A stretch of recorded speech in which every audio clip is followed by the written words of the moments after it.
नमस्कार, आप देख रहे हैं कलम न्यूज़।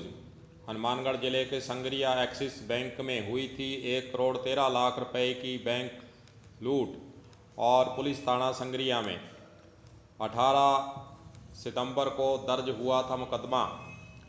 17 सितंबर शाम को 8 बजे 3 अज्ञात व्यक्ति हथियारों से लैस होकर नकाबपोश बैंक के अंदर आए। यह खुलासा सुशील कुमार, जो कि डिप्टी मैनेजर के पद पर इसी बैंक में कार्यरत है, उनके द्वारा यह किया गया था। और आखिरकार पुलिस की इन्वेस्टिगेशन में एफआईआर दर्ज करवाने वाले, सूचना देने वाले सुशील कुमार भी बैंक डकैती में शामिल पाए गए। यानी बैंक के डिप्टी मैनेजर भी इस 1,13,00,000 रुपए की बैंक डकैती में शामिल पाए गए हैं। और 4 आरोपियों को पुलिस ने राउंड अप कर लिया है और उनसे जांच भी चल रही है। 2 पंजाब के राजपुरा के और एक हरियाणा का, और एक सुशील कुमार जो डिप्टी मैनेजर एक्सिस बैंक धान मंडी संगरिया का है, उनको भी आज पुलिस ने राउंड अप कर लिया है और 4 आरोपियों को पुलिस ने पकड़ा है। इनके द्वारा संगरिया एक्सिस बैंक के अंदर 1,13,00,000 रुपए की बैंक लूट की थी। सबसे बड़ी बात है कि डिप्टी मैनेजर जो इसी बैंक के हैं, एक्सिस बैंक के, वो इस लूट में शामिल पाए गए हैं और उनके द्वारा ही सूचना दी गई है। हनुमानगढ़ की जिला पुलिस अधीक्षक राशि डोगरा ने आज प्रेस कॉन्फ्रेंस कर इस बात का खुलासा किया है कि 4 व्यक्तियों को राउंड अप कर उनको पकड़ा गया है और उनसे आगे भी पूछताछ जारी कर इस 1,13,00,000 रुपए की लूट की राशि कहाँ पर है और उसको बरामद करने के लिए पूछताछ करने के बाद ही खुलासा हो सकेगा कि 1,13,00,000 रुपए इनसे कैसे बरामद किए जाए, कहाँ पर इन्होंने छुपा के रखे हुए हैं। यह सब बातें जांच करने के बाद ही सामने आ पाएंगी। आज उन्होंने एक प्रेस कॉन्फ्रेंस में क्या कहा है इस संबंध में, वह भी आपको सुनाते हैं। ब्रांच में, जो धान मंडी में जो एक्सिस ब्रांच स्थित है, उसमें एक बड़ी वारदात हुई थी जिसमें करीबन 1,13,00,000 रुपए की लूट हुई और साथ में ही जो स्टाफ था उसकी गाड़ी से मुलजिम फरार हो गए।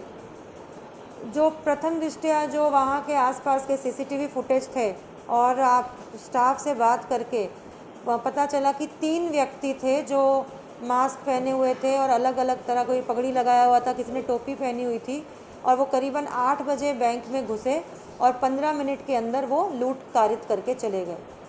काफ़ी बड़ी वारदात होने के कारण इसमें बहुत ही सीरियसली 4-5 टीमें बनाई गई।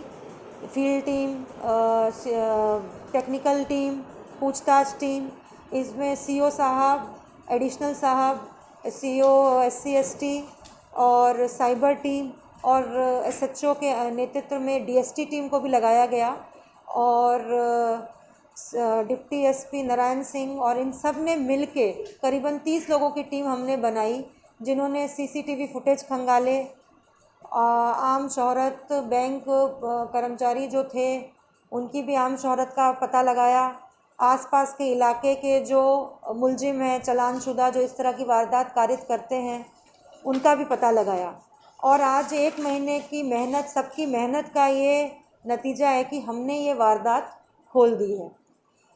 अभी तक इसमें जो सामने आया है वो ये है कि जो परिवादी था इसमें, जो कि ऑपरेशन मैनेजर था, जिसने ये बताया कि उसे बंद कर दिया गया उसके दूसरे स्टाफ के साथ और पैसे की लूट की गई, उसी के वही सबसे पहले ये मुलजिम है इसमें। और उसी के एक रिश्तेदार, एक मामा का बेटे को उसने बुला के और उसके साथियों के साथ ये वारदात करवाई अपने बैंक में। अभी जो बरामदगी की स्थिति है तो वो धीरे धीरे बरामदगी अभी प्रयास जारी हैं और एक बार अच्छे से गहनता से पूछताछ हो जाए तो बरामदगी के भी पूरे प्रयास इसमें किए जा रहे हैं। हमने टीम को उठाना शुरू किया है और अभी तक टीम अभी धरपकड़ में ही लगी हुई थी और अब इनकी गहनता से पूछताछ होगी और इनके मोटिव और सभी चीज़ों के बारे में जानकारी ली जाएगी। अभी तक हमने 4 लोगों को पूछताछ के लिए राउंड अप किया है।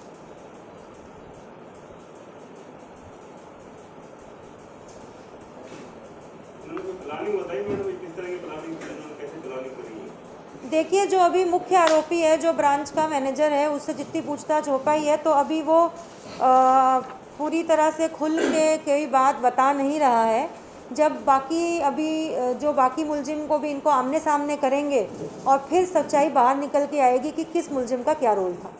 हालांकि पुलिस के द्वारा बैंक डकैती करने वाले 4 आरोपियों को राउंड अप कर उनको पकड़ा है और उनसे पूछताछ जारी है। पर सबसे बड़ा सवाल है कि बैंकों के अंदर रात को 8-8 बजे तक बैंक क्यों खुले रहते हैं, यह भी सबसे बड़ा सवाल है, जबकि बैंक का समय 5 बजे तक का है। फिर गेट पर सुरक्षा गार्ड नहीं होना और बैंकों को रात को ही बाहरी गेट को खुला रख के कार्यालय का कार्य करना, ये सबसे बड़े सवाल बैंक प्रबंधन पर भी हो रहे हैं। बैंक अधिकारियों को, बैंक प्रबंधन को भी इस उच्च अधिकारियों की इस ओर ध्यान देना होगा। और बैंकों का समय 5 बजे तक का है, जबकि बैंक को रात को 8-8, 9-9 बजे तक खुले रहते हैं। इस बात का भी बैंक अधिकारियों को आगे आने वाले समय में इसमें सुधार करना होगा और बैंकों में सुरक्षा व्यवस्था को और कड़ी करने की आवश्यकता है।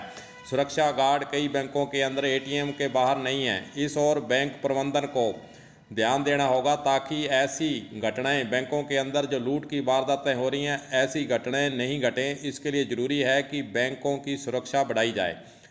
कलम न्यूज़ के लिए गुरदेव सिंह सैनी की रिपोर्ट।